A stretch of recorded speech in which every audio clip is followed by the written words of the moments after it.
Have you ever received a gift and then not really known what to do with it? Maybe it was a tool that's still sitting in the box. Maybe it's a gift card that you put in a drawer and now you've forgotten about it.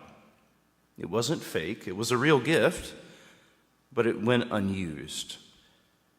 St. Paul tells St. Timothy today, do not neglect the gifts you have.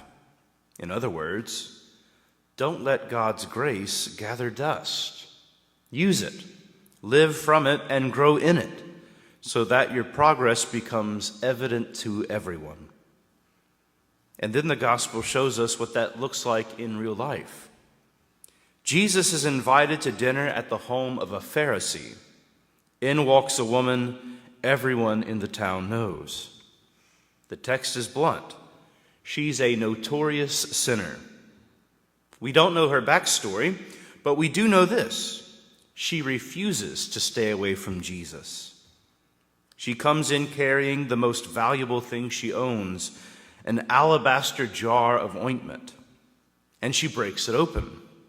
She bathes his feet with her tears, she dries them with her hair, and she pours out the ointment on his feet. What is she doing? Well, she's showing us what Paul said. She is not neglecting the gift. She has experienced his mercy, and now she gives everything back to him in love. She has been forgiven much, and so now she loves much. But the Pharisee does not understand. He's polite. He follows the rules of hosting. He's the one with the reputation of holiness. But Jesus says to him, you gave me no water, no kiss, no anointing. You're all form and no fire. You think mercy is only for others who need it, so you never let it touch your own heart. And that's the real difference. The Pharisee doesn't think he needs mercy, so he shows none. But the woman knows exactly who she is without Christ, and she knows exactly who she is with him. And that's why she pours out everything. This is what stewardship looks like in the gospel. Not budgets and plans first, but gratitude. Not what we give from duty, but what we give because mercy has changed us.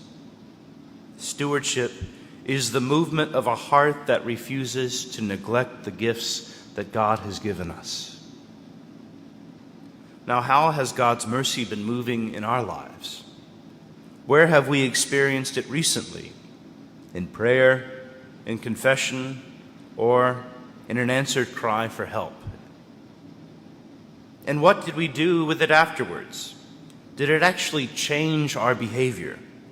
Did it make us more generous with our time, our forgiveness, or our resources?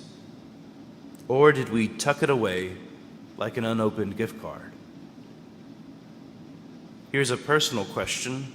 What is your alabaster jar? What's the one thing that cost you something to give? For some, it's time. Slowing down to listen when we'd rather just move on. For some, it's money. Giving until it hurts, not just because it's convenient. For some, it's pride. Swallowing the grudge and being the first to offer forgiveness. For some, it's affection. Choosing to show love even when we don't feel like it. That's the stewardship of the heart that Christ is after. Not leftovers and easy gifts, but the things that require us to break something open. Now for today's challenge. First, make time for a good confession, or if you've been recently, prepare to make it a regular habit again. A good practice is at least once a month, just to remind ourselves of God's mercy. Because confession is where our alabaster jar gets cracked open. That's where we stop neglecting the gift of God's mercy and begin pouring out the gifts in our own lives.